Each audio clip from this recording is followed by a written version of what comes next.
Now to introduce our distinguished speaker today. He's one of the foremost conservative thinkers of his generation. He's a son of Sidney and Lucienne Goldberg. His mother, Lucienne, is a new pioneer in her own right and a publisher of the popular news and commentary website, Lucienne. His influence can be seen in both traditional and new media.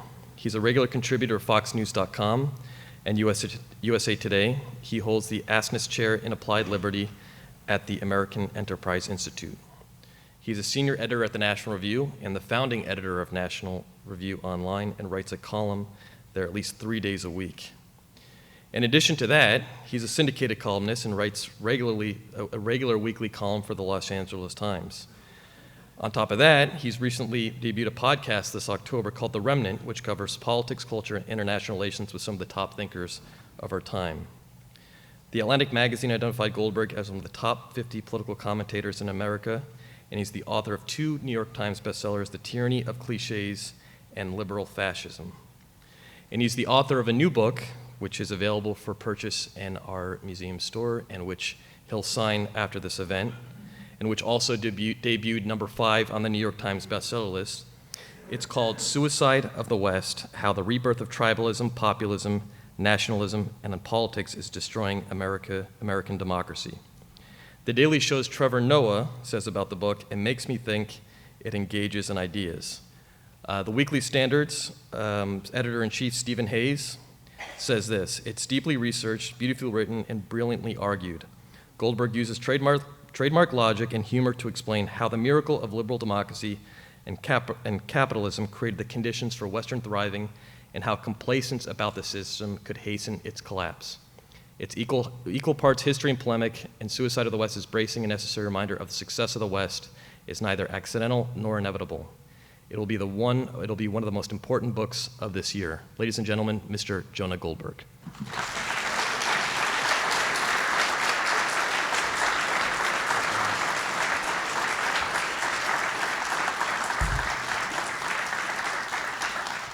I'm going to loosen my tie.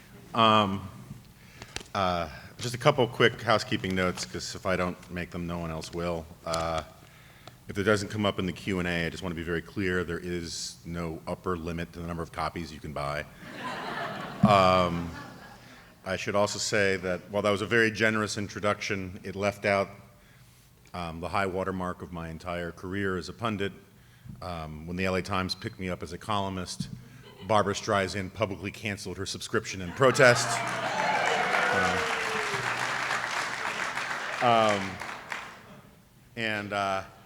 While I'm perfectly fine with people reading, from reading Steve Hayes' endorsement of my book, the truth is, you just wave a bowl of cheese curds or chicken wings in front of Steve and he'll say anything you want him to say. I kid. I don't kid, but it's not a nice thing to say. Now, Steve is a very good friend of mine. I'm going to see him this weekend at this Weekly Standard thing in Colorado. And I'm delighted to hear that Bret Baier is going to be here. It's weird, on my book tour, everywhere I go, I'm like 2 weeks ahead of Bret and where he's going to be, and I keep feeling like I should leave little Post-it notes for him or something. So anyway, thank you all for coming out in the middle of the day on a Wednesday. It's a great crowd. I mean, the fake news will never report how huge it is, but I really appreciate it. If I start hallucinating or saying strange things like "get these squirrels off of me" or something like that, it's only because I am so hopped up on cold medicine right now that basically all you guys are just basically like naked Indians to me or something. But so I'm going to talk for a little bit about the book, and then we'll do some Q&A, and I'm happy to sign books and all the rest. So as Henry VIII said to each of his wives, I won't keep you long.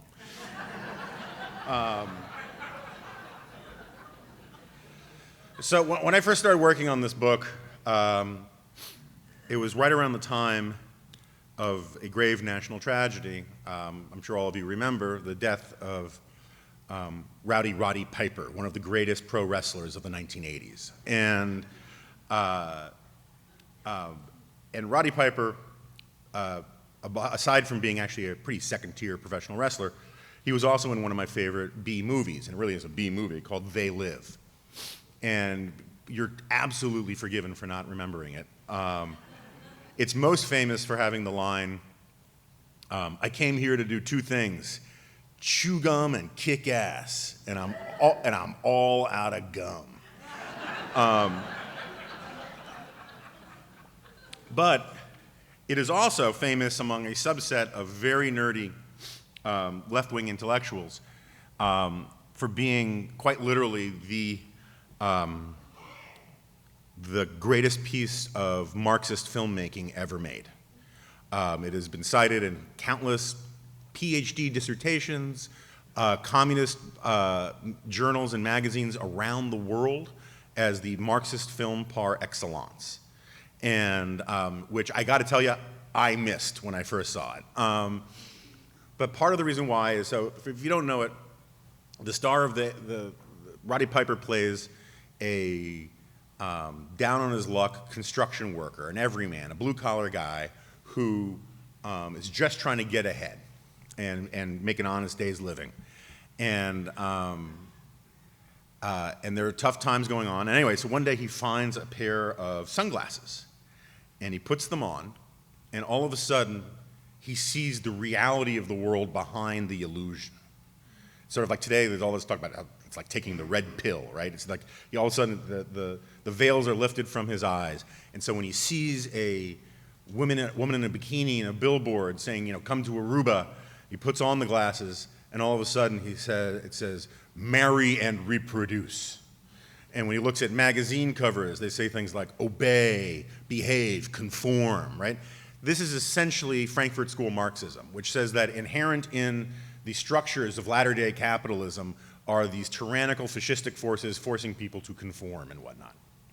And I'll come back to that in a little bit, but the reason why I bring it up is when I first started writing this book, what I wanted to do was come up with a sort of a writerly version of those glasses, something that helps people see the world that we live in a little differently than it is, than we think it is.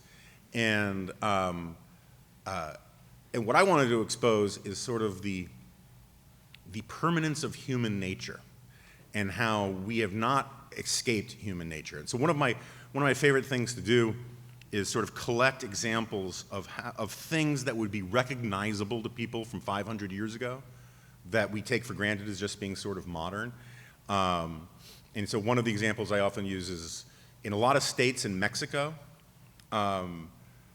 Mexican teachers' unions hold that teaching jobs are heritable, which means that if you're like a chemistry teacher, you can leave your chemistry teaching job to your kids. There are lots of things like that in America as well that work like car dealerships in a lot of states basically work the same way, ducal fiefdoms did in the 14th century. You look at North Korea today. North Korea is this fascinating example of how it started as basically this sort of modern Enlightenment-based dictatorship on Soviet lines, and the Constitution was full of Marx and Lenin and Stalin and all this kind of stuff. All of that stuff has been scrubbed away from North Korean propaganda. And what they've replaced it with is something that would be instantly recognizable to people 1,000 or 10,000 years ago, which is a divine right of kings, or in this case, divine right of Kim's, monarchy. They don't call him a king, but the function of the Kim dynasty is the exact same function of any monarchical system. And what I mean by that is, first of all, North Korean school kids are taught that the grandfather, the patriarch, Kim Jong-il, was born in the mountains, not quite a virgin birth, but was born in the mountains, and when he was born, night turned to day and rainbows appeared. It's really great to read the North Korean propaganda about Kim Jong-Un. I don't know if you know this, but in North Korea they teach that Kim Jong-un is the author of 10 or 14 of the, by acclamation, universally recognized greatest symphonies in all of world history. He invented the hamburger, and his body is apparently so efficient that he doesn't need to use the bathroom. Now, if you saw him on TV, you might want to question the efficiency of his body, but that's not my point. So anyway, I couldn't quite come up with this writerly version of it, and so I kind of fell to a fairly standard kind of cliche way of sort of explaining what I'm getting at. The sort of visitor from another planet test. So ask yourself, So imagine, for the sake of argument, that you're a visitor from another planet. And I don't mean like a Dennis Kucinich type, but I mean like a real, visitor from another planet. And your job is to monitor the progress of Homo sapiens on planet Earth since we split off from the Neanderthals, which, depending on who you talk to, happened some 250 or 300,000 years ago. Now, let's say it was 250,000 years ago, but the trick is you can only visit once every 10,000 years. So you're on your first visit, you come to Earth in your spaceship, and you look at these Homo sapiens running around. What would you write in your journal? Well, you would write semi-hairless apes foraging and fighting for food, something like that, right? Because that's pretty much all we did. Come back in 10,000 years, what would you write in your journal? Semi-hairless apes foraging and fighting for food, no change. Come back in 10,000 years, semi-hairless apes foraging and fighting for food, no change. Now, there would be some changes, migration and stuff. People, the human population would move around. But in terms of like technological progress, linguistic progress, very little, if any, change. You would do this for 23 times and basically write the same thing in your journal. On your 24th time, you would see unbelievable progress. The first city-states will have emerged. Recognizable politics and civilizations have shown up. All sorts of tools, spears, weapons, bowls. This new thing in human history called the home will have emerged. A structure where you live in year-round, which shows up very late in the evolutionary record. And you'd be like, wow, this is amazing. And all this comes from agriculture and other things like that. So anyway, on your 25th visit, you'd get here, and your spaceship would probably be spotted by NORAD. And you would might get here just in time to see, I don't know, like Miley Cyrus twerking at the Super Bowl, right? Which is to say, progress, such as it is, has all happened in the last 10,000 years for the most part. Call it 12,000 if you want. But this is misleading because it's a bit like me saying that between me and Jeff Bezos, our combined net worth is over $100 billion, right? Technically true, but it's a little misleading. Because almost all of the progress, all of the things that we associate with progress, prosperity, longevity, fighting diseases, democracy, the rule of law, capitalism, all the technological breakthroughs have almost all happened in the last 300 or so years. As Todd Buchholz, the economist, likes to say, for most of humanity's existence on Earth, it lived no better on 2 legs than it did on 4. And so this is the real hockey stick, right? This is it's not, CO2 emissions, that Al Gore likes to talk about. It is that for the 250,000 years that we existed since we split off from the Neanderthals, never mind, the other forms of human beings that go back another few million years in the evolutionary record, the average human being everywhere on the world lived on $3 a day or less for tens of thousands, hundreds of thousands of years. It's like this, just a flat line of grinding poverty. Man's natural environment, man's natural condition is a short life punctuated by a short life of grinding poverty punctuated by an early death, either from violence or some bowel stewing disease, right? And it's like this for 250,000 years, and it starts to go like this. And it happened once and only once in all of human history, and in one place. We stumbled into this amazing thing I call the miracle. And that one place was England. Now, there is an argument out there that it might have also started in Holland. And if there are Dutch jingoists here who want to fight me on this, we can talk about that later. But I argue that it starts in England, it's helped by Holland, spreads to Holland, spreads to Western Europe, spreads to North America. And for the first time in human history, the prosperity of the average human, not the elites, starts to go like this. And it's been going like this ever since. This is what Deirdre McCloskey calls the great fact, that this amazing thing that happened is the only thing that has ever truly combated poverty in all of serious poverty in all of human history. And it is still going on today.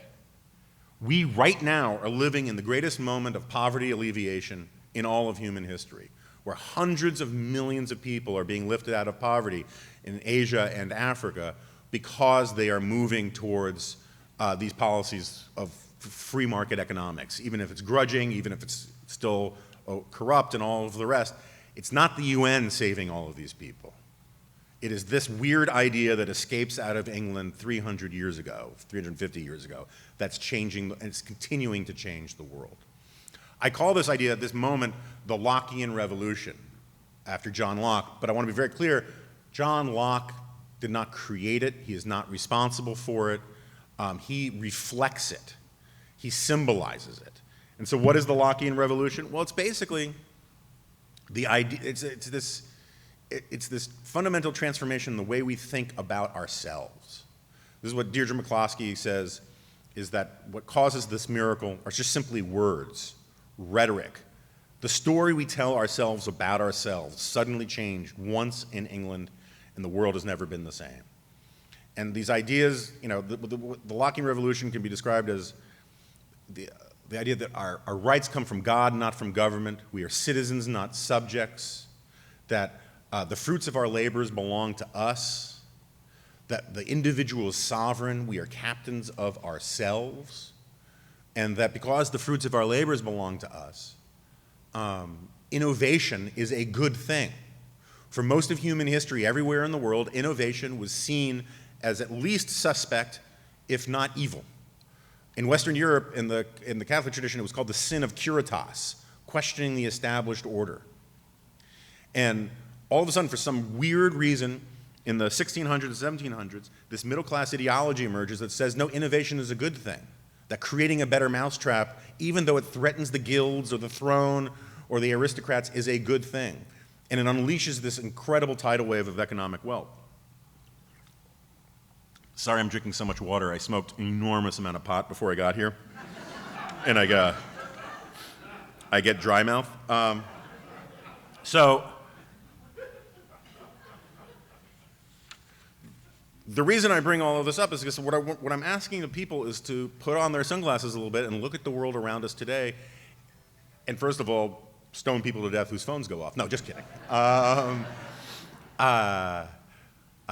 If I were czar. No. So is to look around the world today that we have and first and foremost just appreciate how unbelievably new this all is, right? How recent this is. That in evolutionary terms, we are still the same creatures that under other circumstances would be semi-hairless apes foraging and fighting for food. One of my favorite intellectuals, Hannah Arendt, likes to say, or used to say, every generation, Western civilization is invaded by barbarians. We call them children. And I think this is actually a very profound point, and it's a big theme of my book, which is to say that human beings come into this world with the same software that human beings had 1,000 years ago or 10,000 years ago. And so if you've ever been a parent, you know, well, let me put it this way. If you've been a parent, you should know that human nature is a thing, that babies come into this world with some programming already in them. If you still believe in the whole sort of tabula rasa idea that they're a blank slate when they come into this world, you probably shouldn't be parents because the temptation to sort of use them as a science experiment would just be too strong, right? But just as they come into this world with some programming and that human nature is real, they need updates. You have to update the operating system because human nature has no history. If a baby born today in, I don't know,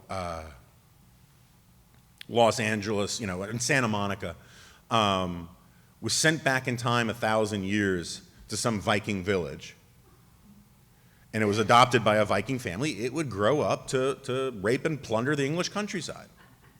If you took a Viking baby and you sent it forward in time to Santa Monica and it was adopted, right? I don't know, it would grow up to be a barista. The point being is that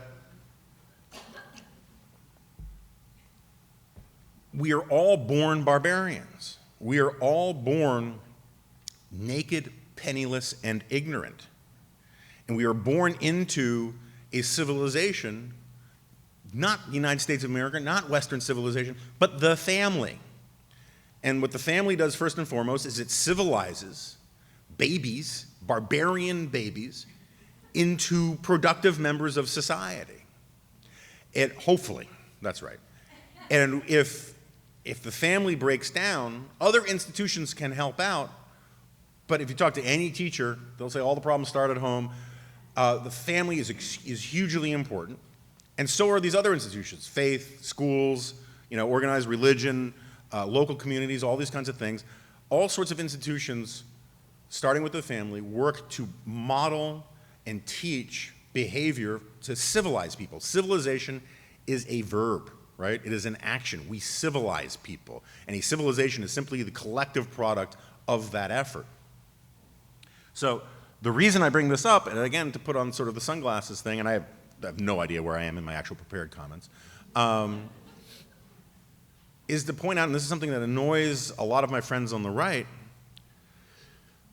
but I work from the supposition that democracy is unnatural, that capitalism is unnatural, markets are unnatural, property rights, the rule of law, human rights, they're all unnatural. If they were natural, they would have showed up a little earlier in the evolutionary record than 250 to 300,000 years after we first appeared. And that's the other point. The first sentence of my book is, there is no God in this book. I do not say that to say that I'm an atheist. I am not an atheist. I have no problem with people who want to say we get all of these things from God. In a sense, I believe that. But my point is, what I'm trying to do in this book is actually persuade people who disagree with me. People who don't think because God says so is an argument that wins the day. Because God said so is the ultimate appeal to authority, which is a logical fallacy if everyone doesn't agree on the authority. Siblings can say, we can't do this because, Dad says so, or my life, Mom says so. Because everyone agrees on the authority of the parents in that group. But that argument doesn't work on a stranger, because who cares who your father is, right? Who cares who your mother is? And so one of the things I am trying to do is persuade people, particularly progressives and liberals, that the things they care about most, or claim to care about most in terms of government and political action, are solved or helped more by liberal democratic capitalism than by anything that they propose. If you care about poverty, fighting poverty, people like to ask, why is there poverty? We know why there's poverty. Poverty is the factory preset of the human condition. Everyone in this room is descended from poor people. Most of you 1 or 2 generations statistically. Maybe there's a rogue Rothschild in the room who can go back 8 generations or something, right? We're all descended from poor people. Poverty is natural. The only interesting question is, why is there wealth? And there's only one answer, historically speaking. It's because this liberal democratic capitalism, this miracle that escapes out of England. And so,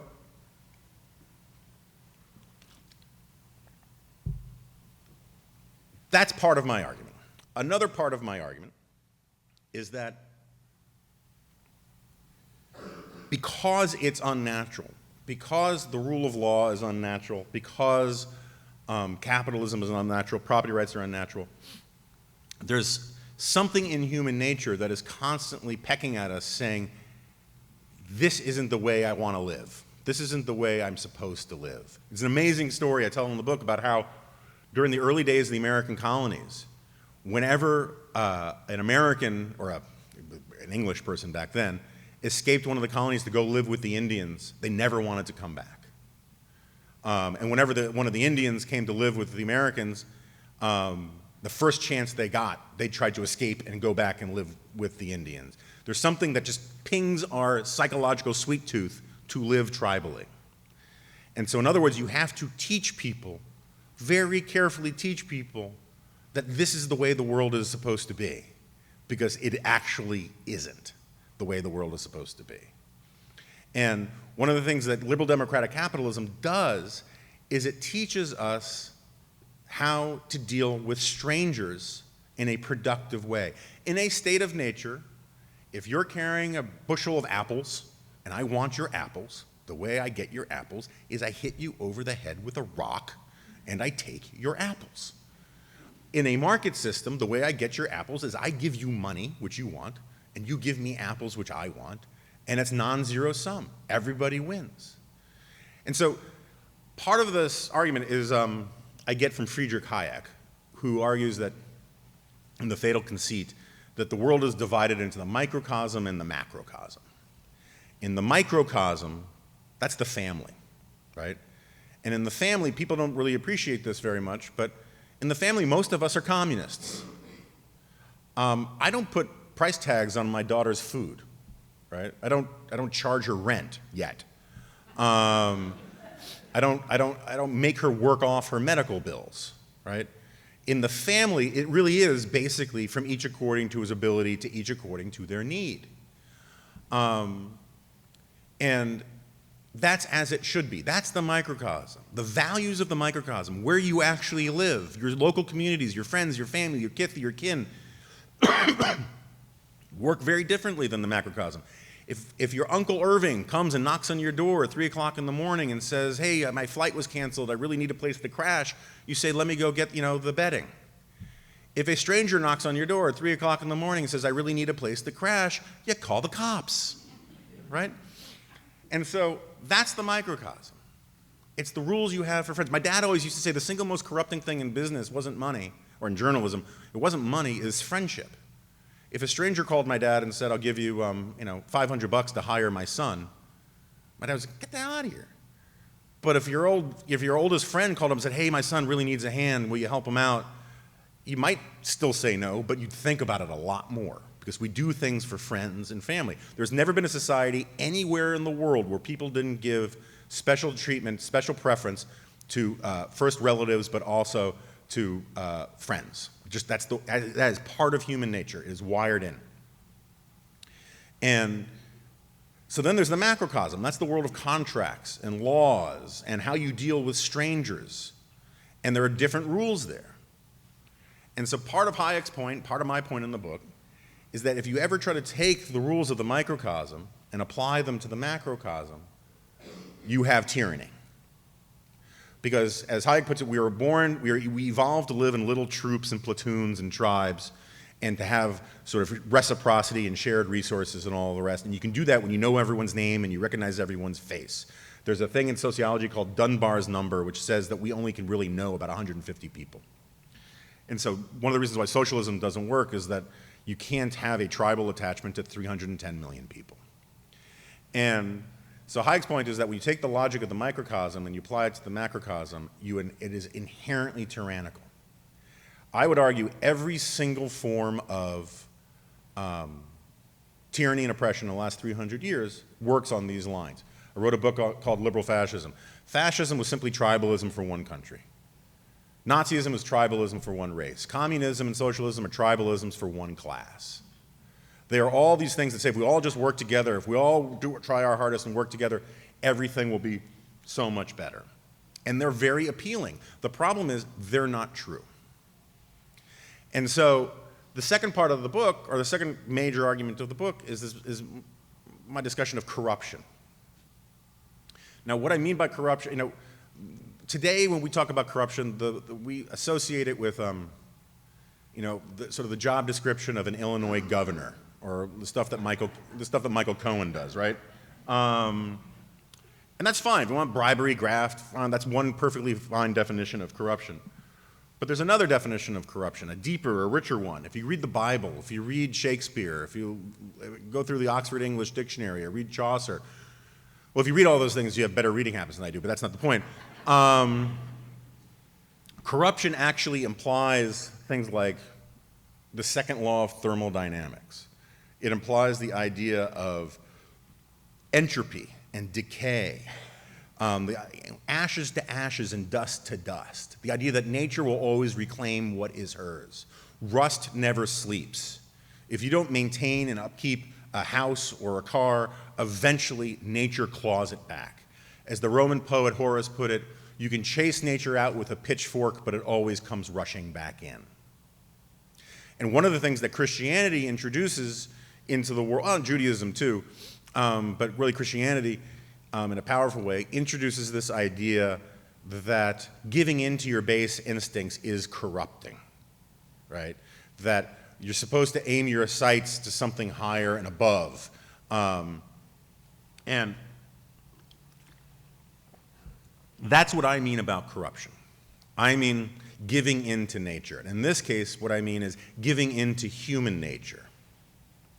Because human nature is constantly yelling at us and whispering in our ears saying it's not supposed to be this way. Capitalism is the single greatest cooperative communal effort for advancing human prosperity peacefully that has ever been conceived of. It just has one drawback. It doesn't feel like it. One of the greatest essays in the history of libertarianism and conservatism is an essay by a guy named Leonard Read called I, Pencil. And it's written from the perspective of the pencil. And it begins like, I am an Eberhard in favor, number 2, pencil. And it goes on to explain how my rubber comes from Indonesia, my wood comes from Canada, my zinc comes from Zinkland, wherever zinc comes from. But then it also goes on to point out that nobody knows how to make a pencil. Nobody. Pencil manufacturers do not know how to make pencils. They know how to put together the last 5% of the process. Like, they don't know how to harvest timber, they don't know how to synthesize paint, they don't know how to make galvanized rubber or tin or any of those kinds of things. They put the last ingredients together. And what the pencil and I, Pencil points out is you have these people from different countries, speaking different languages, with different faiths, cooperating seamlessly without ever even meeting each other to produce a pencil at the cost of like a penny or 2 per unit.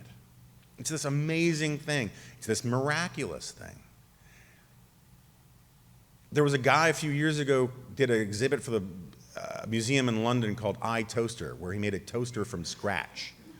And when I mean scratch, I mean scratch. He mined the tin and made the copper wire and galvanized the rubber. I mean, I don't know how you make a toaster, but he did it. It took him like 8 years. It was a really crappy toaster. Someone recently did the same thing with a chicken sandwich, where they raised the chicken and they grow the lettuce and they harvested the wheat and they grew all this kind of stuff. The sandwich cost him $1,500. And the guy said it was an okay sandwich. Which is the point, is that self-sufficiency is actually a license for poverty. Right? The division of labor makes us richer. We work cooperatively when we do it. But again, it doesn't feel cooperative. And so this brings me back to my point about Hannah Arendt and the Barbarians. It's a great name for a band now that I think of it.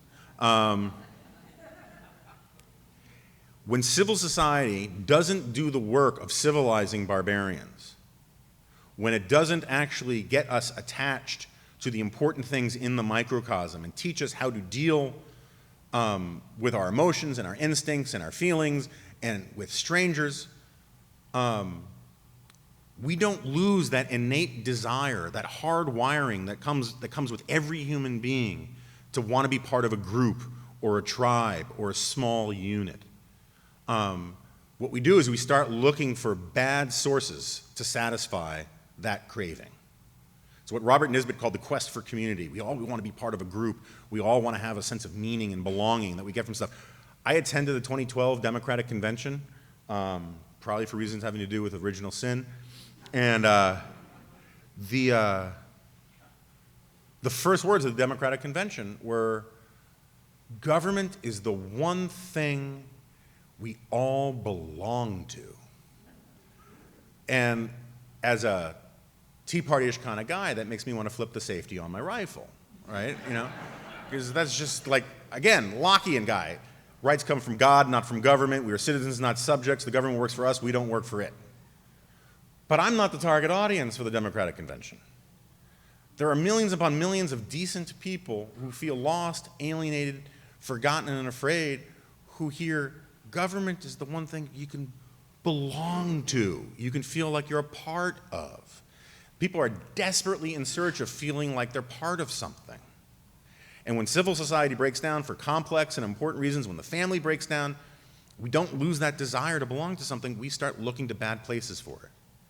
Everyone who's ever read anything about how street gangs form understands this. If you come from a bad family, these people, they sell you a sense of belonging, right? Same thing with prison gangs. Same thing, historically, it's one of the things the Army and the Marines were great at doing, was taking people and saying, this is something you can give yourself over to. It is not a bad thing. It is just simply a fact of human nature that we desire these things. And so this is my argument about identity politics and populism and nationalism and tribalism generally, is that the things we see in politics in Washington today that we don't like, the screaming and the yelling and all of the rest, these are downstream of far more important problems that we have in the culture. My friend Ben Sass likes to point out, I don't think he likes to point out, he thinks it's important to point out, there's a friendship crisis in this country. The number of people reporting actual close friends has been plummeting. What we are doing is we are retreating into our homes, we are retreating onto Facebook and these other places which are virtual communities which, to borrow a phrase from social science, suck. I put it this way, Facebook is wonderful to keep up with old friends you actually met in the 3D world, but it is not a place for an actual sense of community. And what happens is, it's an amazing, I have a chapter about this in the book,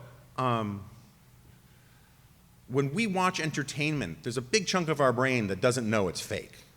When you jump out of your seat in a scary movie, when you care about the hero, when you root against the villain, when you hope that the bad guy gets punched in the face or shot in the head or whatever it is, there's a big chunk of your brain that just says, this is real. And we are starting to watch politics as if it is entertainment.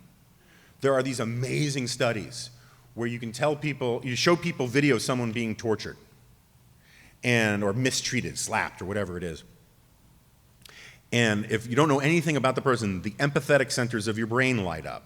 You imagine it's you, and you almost feel the hurt that the person being abused is feeling. But when they're then told, oh, that person roots for the New York Yankees, and you're a Red Sox fan, the pleasure centers of your brain light up. And so much of our politics now is consumed with what I call ecstatic schadenfreude. Just taking absolute delight at the misfortune of the other side. And look, I've been part of this big chunk of my life. I've been on the conservative movement for a very long time. Just to give you I met Pat Buchanan at my bris, which might explain some of his views about my people, but that's a different issue. And so I've done the whole their tears are delicious thing, and there's a place for some of that and all the rest. Sometimes when I'm talking to purely right-wing audiences, I can dole out the red meat like it's an abattoir. But the point is that because civil society is breaking down, when civil society breaks down, when the local community no longer feels like you have any, that is running your life, you feel like you have no control over your own life, you start looking to Washington to solve your problems. That's what the life of Julia was all about, was this super creepy ad campaign that the Obama campaign put out in 2012 about this fictional girl named Julia, whose entire life, every frame begins under President Obama. Her entire life, every time she's in need or in crisis, it's the federal government under President Obama that is saving her. There's no family, there's no community, there's no church, there's no school, it's just Julia. She does, in the creepiest sentence ever uttered in politics, there's one panel that says, under President Obama, Julia decides to have a child, which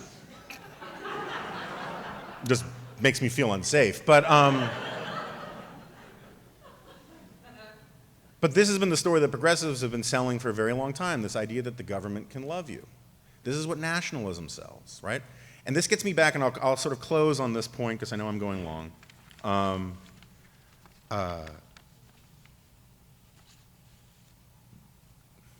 If I can remember what the point was. So when I was saying how I like to look around for things that are more constant with human history than discordant with it, that teachers' unions thing or North Korea, we get really hung up on labels for phenomenon. And we think because the labels become antiquated, the phenomenon are antiquated. And I'll give you a case in examples. Aristocracy. There is a natural tendency of human beings to form aristocracies. particularly by aristocrats, right? If you are in power, it is a natural phenomenon for you to form a coalition with other powerful people, to circle the wagons, draw a moat, pull up the drawbridge, do whatever you can to protect your interests. This is basically about 90% of public choice economics. Adam Smith has this great line in The Wealth of Nations where he says, scarcely will two businessmen or tradespeople meet where the conversation won't quickly turn to a conspiracy against the public good. This is natural. People want to form alliances. It's called the coalition instinct. They want to form alliances to protect their interests. You can't get rid of it. The Founding Fathers understood this. They called it faction. And both the Founding Fathers and Adam Smith understood that the way you prevent faction from being a conspiracy against the public good is by making sure that that conspiracy does not draw in the power of the state to protect the conspiracy. So when the first aristocrats start showing up 10,000 years ago in agricultural city-states, the notion of like noble blood didn't exist. They invented that to guarantee that they could leave their power and their wealth to their children. And it became a doctrine, a theology that simply said some people are born better than other people. They're born with more rights, more duties, more privileges, and all of the rest. That's where we get aristocracy from. That's where we get titles of nobility from. One of the most radical and amazing things the Founding Fathers ever did was get rid of titles of nobility. They said no, and they all knew that we were going to still have aristocracies, but they wanted aristocracies of merit. And that's what Jefferson talks about how we were just going to have the most qualified people rise up by their own ability. And there are aristocracies all around us. That's what guilds are. That's what all of these things are. And that's what identity politics is. Aristocracies are, or titles of nobility, or however you want to call it, work on the assumption that simply by virtue of an accident of birth, some people are more deserving or better than other people. And one of the great and glorious things about the American founding and about this country is that we said, to hell with that. One of the greatest creedal propositions of our country is that you're supposed to take people as you find them. To me, it is a fundamentally racist idea that if I walk into a room and I see a black person or a white person or an Asian person or whatever, that I can immediately assume I know everything there is, everything I need to know about them. That's what identity politics teaches us to do. And in a lot of ways, that's what nationalism teaches us to do. It's a big chunk of what populism is. And so one of the things that I worry about is that, and I close the book with this passionate call for gratitude. Because if this thing's a miracle, the reason why I call this thing a miracle is not simply because it's miraculous, but because we don't really know how it happened. We don't know there's no consensus about how capitalism emerged. There are lots of good theories. I agree with a lot of them. I just think that a lot of them are necessary but not sufficient. And I likened it to the goose that lays the golden egg. In the two versions in Western Europe that we get, let's put it this way, it's normally taught as a story about greed. And that's fine. But it's really a story about ingratitude. In one version, you have this couple where a golden goose comes into their house and starts squeezing out a golden egg every day. You know, this is in 14th century dollars, this is a lot of money. And these cottagers, this couple, they use their reason, their Paul Krugman-like intellect to deduce that they're smarter than the goose, and that if it's squeezing out a golden egg every day, there must be a giant lump of gold inside. Let's cut it open and get it. And they kill the golden goose and there's no gold inside. In the other version, it's this guy who asks the goose, I want 2 golden eggs a day. And the goose politely says, I'm afraid I can't do that. I'm really sorry. I can only give you 1 gold egg a day. And the guy, in a blind rage of entitlement, kills it, right? That's the populist approach. In both cases, it's about greed, but what it really is about ingratitude. About saying, I deserve more, that I'm entitled to more. Entitlement and resentment are the opposite of gratitude. And in this country, we teach people not to be grateful for what we have, which has come about in the blink of an eye, in just 6 lifetimes. We teach them to take it for granted and to be resentful for it. We teach them that, that the ideals of this country, which we have not always lived up to, in part because that's why you call them ideals, that the ideals themselves are suspect.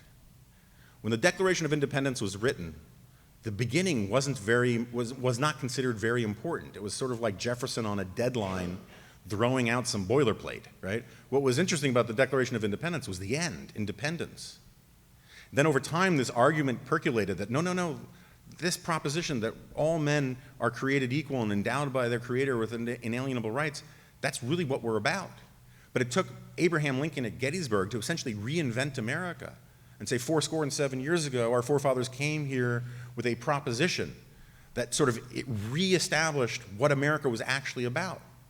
And even then, we didn't live up to that ideal. 100 years later, Martin Luther King has a March on Washington where he says, when the founding fathers came here, they offered us a promissory note, in his words, that all men, including black men, are created equal and endowed with inalienable rights.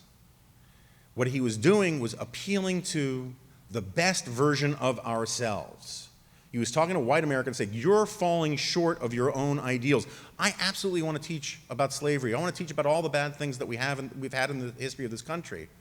And I want to teach about why they're hypocritical. But hypocrisy has great value, because hypocrisy, you can't have hypocrisy without illuminating a principle. And today, the argument is the principles themselves are corrupt. That the very idea of merit is racist and oppressive. The very idea of colorblindness is racist and oppressive. The very idea of playing by the rules is just a sucker's game. And we're teaching people to be ungrateful for this country that we have. And if Deidre McCloskey is right, if I'm right, that the reason why we got the miracle is simply because we started talking differently about ourselves and having different ideas about what is good and what the role of man in the universe should be, then we can talk ourselves out of all of this too. That's the fatal flaw in McCloskey's argument, because a civilization that's created by words can also be destroyed by words. And the way we talk about ourselves now, the way we talk about our country, is a suicidal choice. That's why I have the word suicide in the title of the book. Suicide is a choice. We are choosing as a culture and as a society to turn our backs on this amazing thing that happened a blink of an eye ago. And instead, on the right and the left, people are embracing their tribal selves. They're embracing the idea that the ultimate authority is within them, not from God, not from some external rule, but their own feelings. And feelings are just another word for our instincts. And our instincts are these things that were formed over 250,000 years ago when we were semi-hairless apes foraging and fighting for food. And we can talk ourselves back into that much more easily than we can talk ourselves out of it, because that stuff was natural and nature finds a way. Thank you all very much. Thank you, Jonah. Jonah has agreed to do some Q&A. Before he does, I just want to announce again that Suicide of the West is available for purchase in the museum store. And when you do go out in the book signing, could you please exit out the door right in front of me? Do we have time for Q&A? Or we did. So we're going to do Q&A right now. Okay. I'd like to ask the first question. You had mentioned that tribalism is, or identity politics is taking the microcosm, applying it to the macrocosm. Can you give some examples of how that's playing out in our current politics, both either domestically or internationally? Sure. Sorry, I'm sweating like a fat man in an all-you-can-eat pasta bar. But it's mostly just cold medicine coming out of my pores.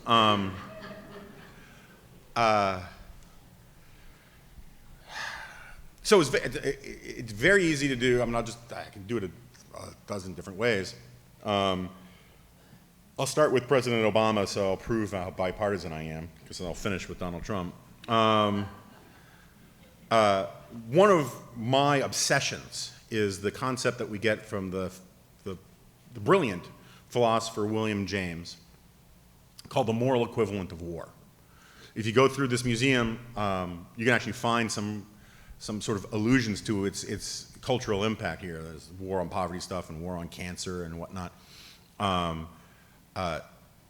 I've argued at great length elsewhere that the history of American progressivism for the last century or so is basically just one take or another on the moral equivalent of war argument. So William James says that the moral equivalent of war, that war brings out what is best in us. It brings out the hardy virtues of people. It causes us to drop our individual pursuits and our individual desires and rally around big causes and rally around the state to do great things.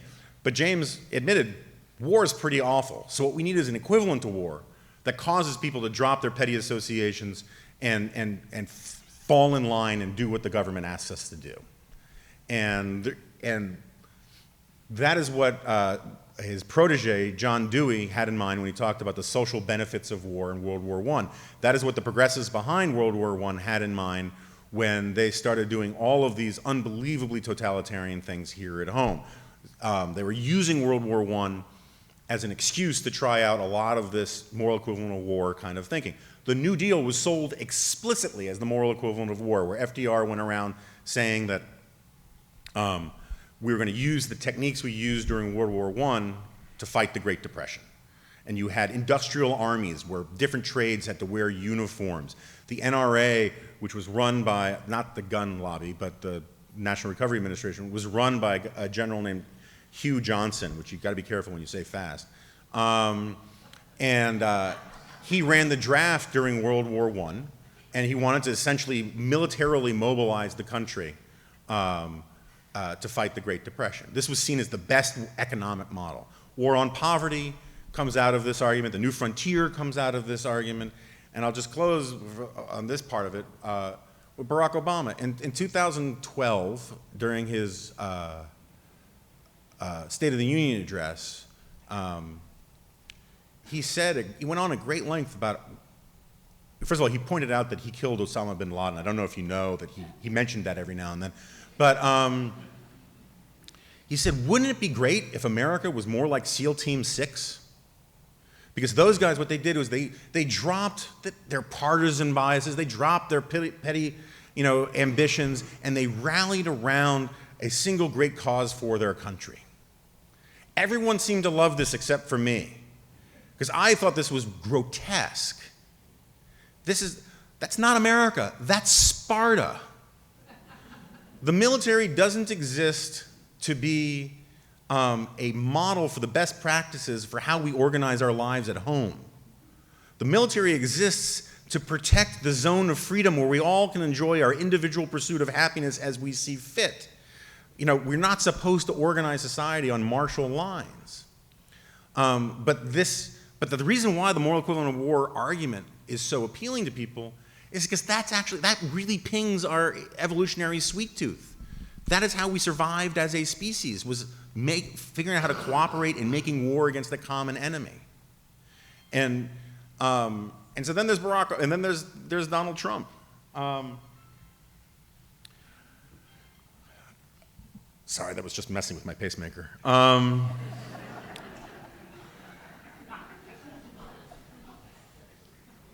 Part of Donald Trump's appeal was a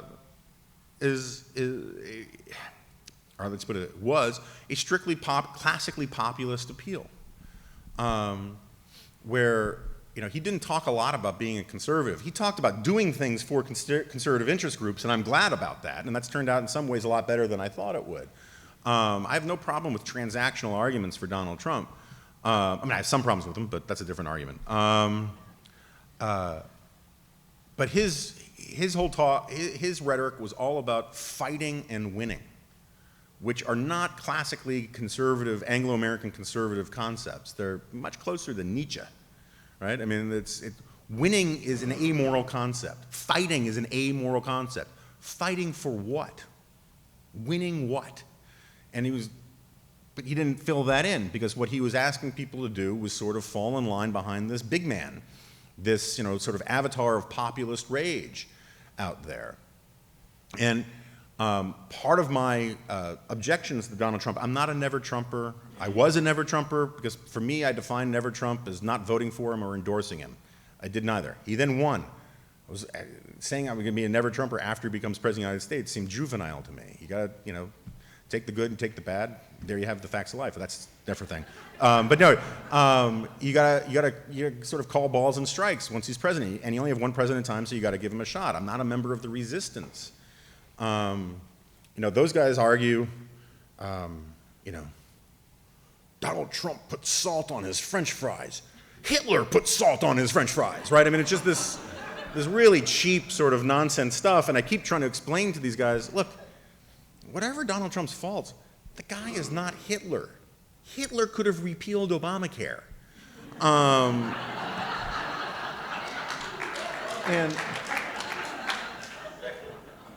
But what Donald Trump did was he really does represent a sort of triumph of watching politics as entertainment. He broke the blood-brain barrier between politics and entertainment like no one else before, and in a lot of ways, I kept trying to tell my Democratic friends in 2016, this is going to be a long-term, a much deeper problem for you guys, because like the Republican bench of celebrities kind of taps out at Ted Nugent, right? Meanwhile, you guys got Kanye and Tom Hanks and George Clooney and Oprah, and if all of these guys conclude that all it takes is spending some money and getting some free press and I can be president of the United States, someone over there is going to do it next. But Donald Trump's appeal was classically populist, right? It was all about channeling rage and passion and sort of tribal loyalties. It wasn't about ideas or arguments to any great extent. One of my favorite lines comes from William Jennings Bryan when he was, the famous 19th century populist leader.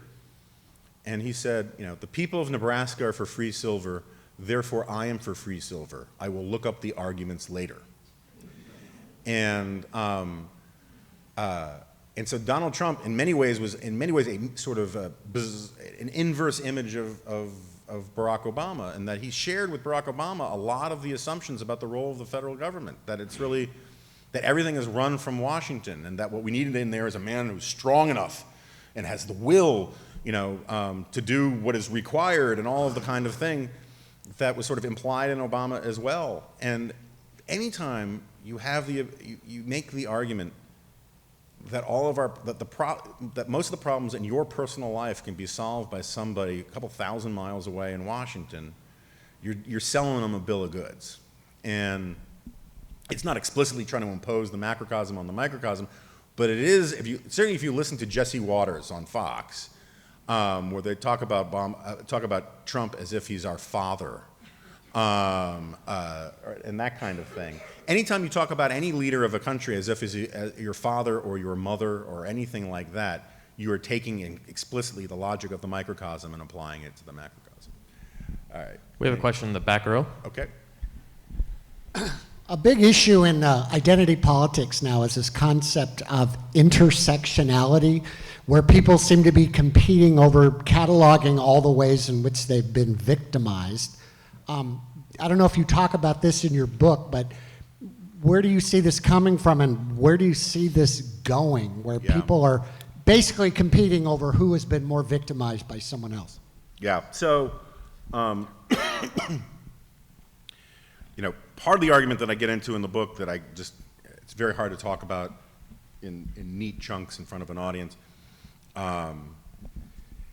is this stuff from Joseph Schumpeter and his predictions about the demise of capitalism. Schumpeter was one of the greatest economists of the 20th century, argued in a book called Capitalism, Socialism, and Democracy that capitalism was doomed. Now, I don't think it's doomed necessarily, but the dynamic he identifies, I think, is very, very, very real, and one that we have to watch out for. What Schumpeter argues is that he argues that it's doomed because what happens is capitalism creates a generation of essentially ungrateful children, the spoiled children of capitalism. We're speaking in gross sociological generalizations, right? But it is absolutely true that the kids who belonged to SDS in the 1960s came from pretty prosperous bourgeois families. The kids who were pulling up the paving stones in the Paris riots came from rich people. Lenin, Stalin, less Stalin, but most revolutionaries come from prosperous families. And even the kids of robber barons tend to become first lawyers and then by a couple generations out, English majors at Brown, right?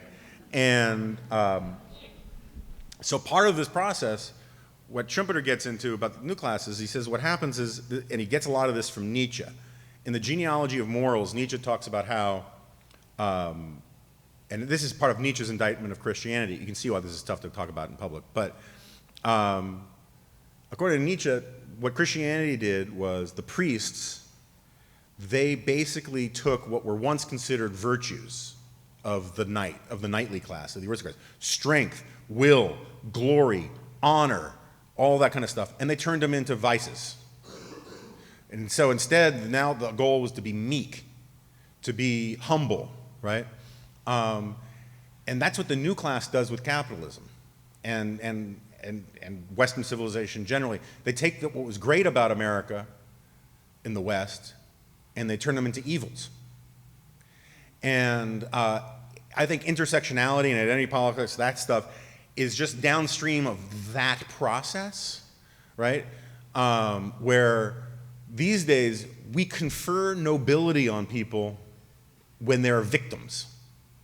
And so being a victim has currency in our culture. It gives you power, particularly in campus culture.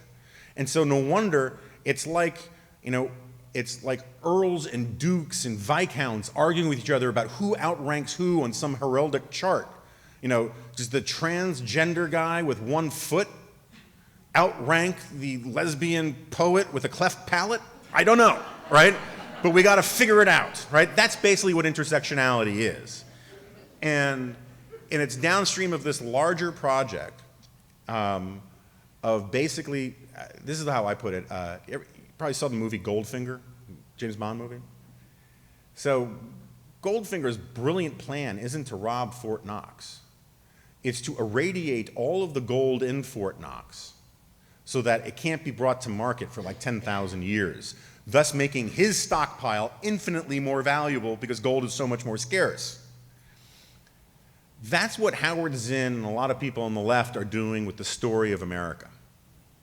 Is they're basically saying the only story you can tell is the story of the victims. The only story you can tell is the story of oppression and greed and tyranny and exploitation. And Howard Zinn is honest about it in his book, which is still the most widely read and widely used history text in America, where he says, the only stories I care about are the stories about the Trail of Tears, about the Chinese laborers on the railroad, about the Irish and, at this point, and of course slaves and all that kind of stuff. And it is this glorification of victimhood and this demonization of the traditional part of America. I want to teach all the bad stuff, but the reason why I want to teach the bad stuff is so people can understand what's so great about our civilization. Take slavery. This was like getting at about taking these principles and indicting them, right? Every civilization since the agricultural revolution has had slavery. There's an argument that there are more slaves today, actually, than there were at any time in human history, just because the growth of population, the prevalence of it out in other parts of the world, but we don't talk about it anymore. That is not the point. What was interesting about America and the West generally isn't that we had slavery. It's that we got rid of it. We fought an ugly as hell war that said, we're going to get rid of it. We amended the Constitution. And we were late to all this stuff. The English and the Dutch, they were better about it much earlier than we were. And so my point is, you got to teach the bad stuff so you can appreciate the good stuff. You have to appreciate that the story of America is unfolding and that we're improving in lots of ways. And instead, what they want to teach is that the ideals themselves are radioactive and cannot be used. So the only story about Christopher Columbus is he was a genocidal murderer, right? That's the only thing you can teach about him. And I think all the intersectionality stuff, all of the identity politics stuff is downstream of that. And what offends me is that it is basically saying that a huge swath of fully formed human beings with their own agency and accomplishment and abilities can be reduced to a single historical grievance. And that's all you need to know about them. And that is the way aristocrats used to talk about the serfs. Well, that's just the peasant class. That's all you need to know about them. And that is a natural thing that comes up. And the glory about this country is that we tried to get rid of that crap. Because in America, you're supposed to take people as you find them. We have a question in the third row. Not the third row. I had a question.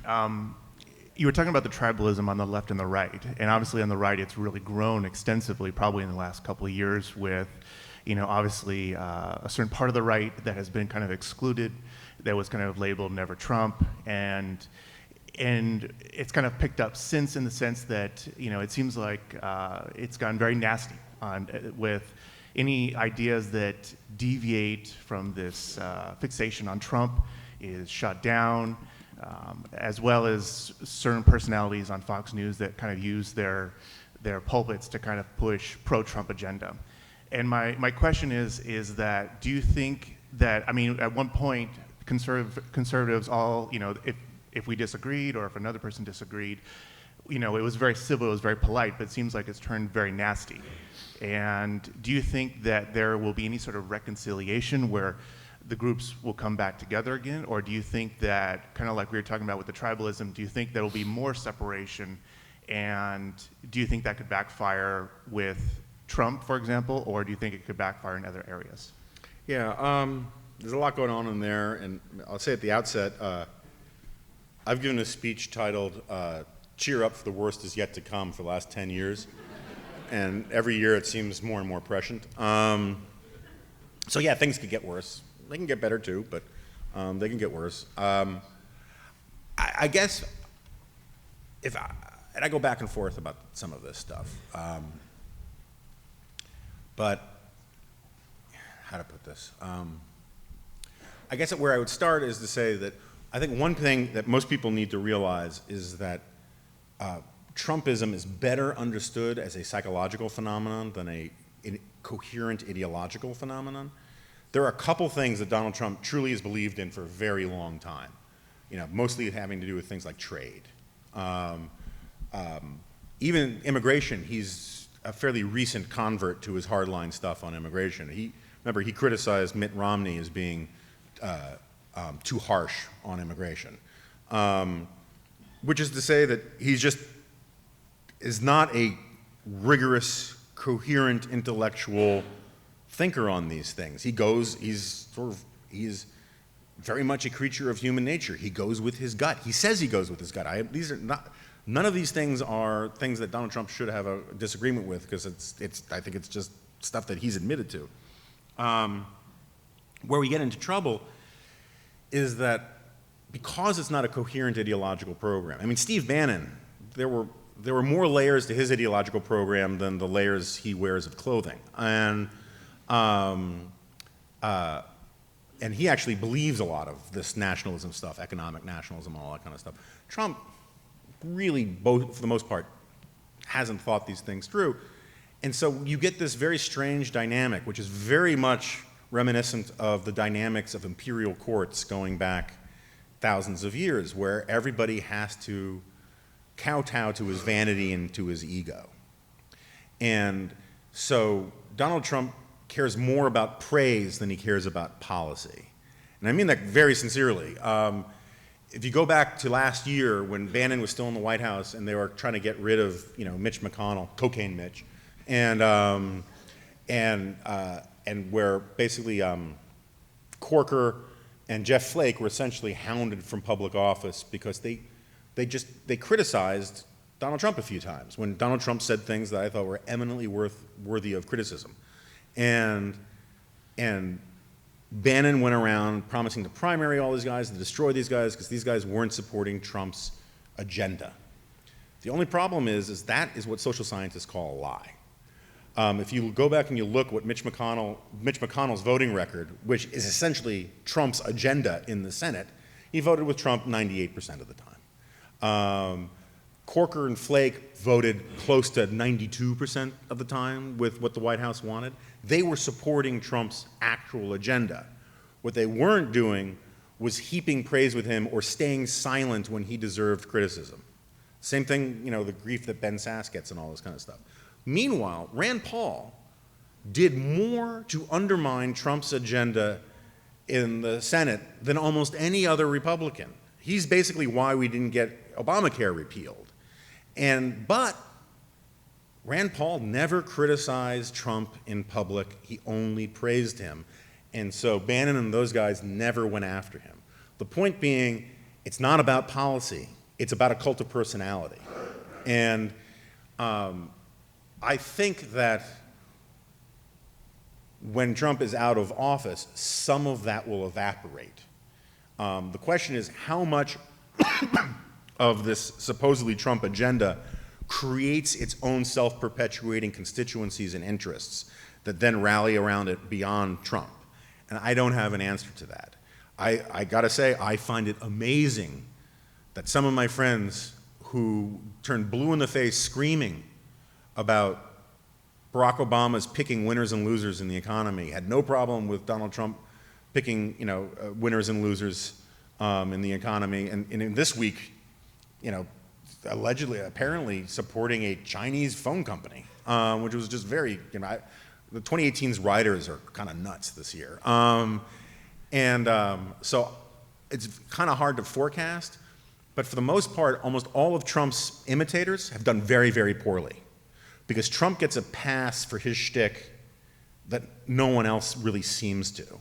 And I think that's a sign of health. That people have sort of priced in Trump, they understand he's different, but if everybody else starts to act like, act rude or or bigoted and all those kinds of things, they get punished for it. That is better than having a whole bunch of mini-me's doing poor impersonations of Trump and getting away with it. But it's very hard to predict going forward. Quick question right here. Yeah. Hey, Jonah. My question is, how do we teach these values of liberal democratic capitalism to our kids? I've got 3 teenagers, and they are starting to get the Howard Zinn perspective on history. My oldest actually was assigned readings from People's History this year. As parents, we've tried some things. We had them read Animal Farm, 1984. Yeah. We have them watch the PragerU videos to sort of give them another perspective, and I think it's been helpful. But what else can we do?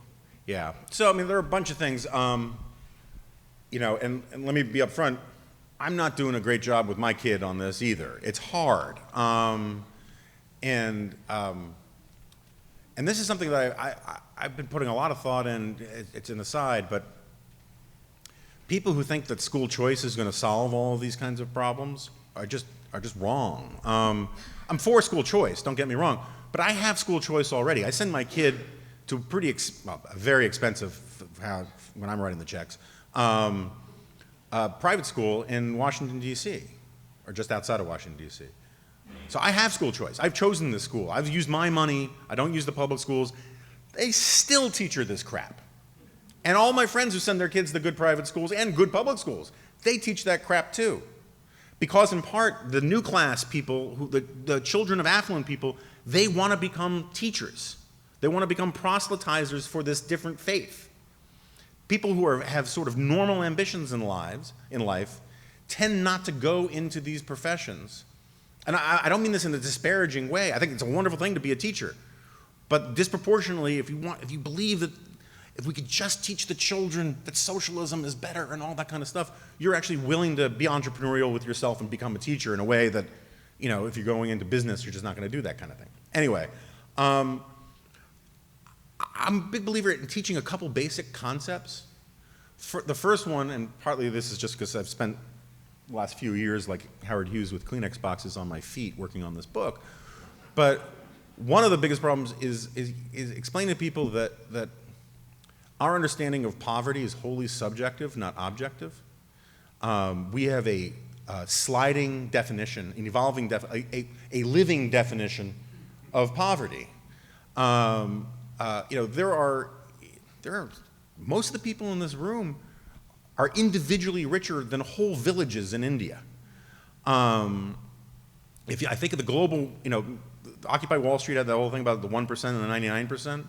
If you make more than, I think, $48,000 in your household, $50,000 in your household, you are part of the global 1%.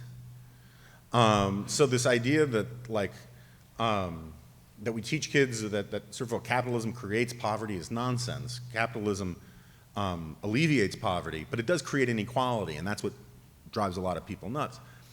So I think teaching them about that it used to be we had no income inequality because everybody was equally poor. And now what capitalism does is make us unequally rich, and that's an important concept. Another one is understanding the importance of comparisons. If you say America is bad compared to an ideal in the future, I'm actually okay with that. If you want to say America is bad compared to anything that came before it, you're on the fighting side of me. Because the real comparison is, the real question is always compared to what? And America's made all sorts of terrible mistakes. America's had all sorts of bad chapters in its life, but it has always been an improvement on what came before. And so that should at least give you a little bit of humility about these things. I also think that, I don't know, so I mean, part of it is sort of understanding, is teaching what the past was like. It's also just teaching, you know, I think literature is more useful than history for kids, because our brains are wired to understand things through stories. And so, like, you know, Lord of the Flies, you know, these pinnacles of Western civilization, these snooty rich kids from a British boarding school, they're dropped on an island. Friggin' 5 minutes later, they got spears and war paint, and they're hunting each other, worshiping demons. It teaches you a little bit of the fragility of these things. But I think really the most important thing to do with kids is to teach them that politics itself cannot give you happiness. There are only about 5 things that give us happiness. And when I say happiness, I don't mean sort of like, yay, it's Christmas. I mean like true contentment and satisfaction. And it's friends, family, faith, experiences. There's a huge genetic component to it, because as you know, some people are just born miserable bastards. And lastly, this thing that my boss at the American Enterprise Institute calls earned success. Earned success is not about money. It can be about money, or money can be part of it, but what earned success really is, is that sense that you're needed, that you belong to something, that you've made a special contribution, that people love you, not some abstract category, you, that they will miss you when you're gone. It is the difference between living a life dedicated to having a wonderful eulogy and dedicating your life to having a wonderful resume. And so a stay-at-home mom could have huge earned success. Catholic priest, nun, rabbi, or Catholic rabbis are pretty rare, but you get the point. Soccer coaches, you could hate your job, but you do something in the voluntary part of your life that gives you this incredible sense of making a contribution. That can give you earned success. The government can never give you earned success. Because the government can increase your self-worth. The government can increase your net worth. It can't increase your self-worth. You have to actually have skin in the game and do stuff that matters to actual other human beings to have earned success. And so for me, the role of government is to get rid of obstacles. That's what the pursuit of happiness is about. There's no guarantee of happiness. There's a guarantee you can try. And in reality, it's the trying that actually gives you the happiness. And teaching kids that, not to look to Washington, not to look to politics, but to look to the world that they actually live in, I think is really, really important, because whether they agree with Howard Zinn or not, the real meaning in their lives is going to come from someplace else other than politics. Thank you, Jonah. Please give Jonah Goldberg a round of applause.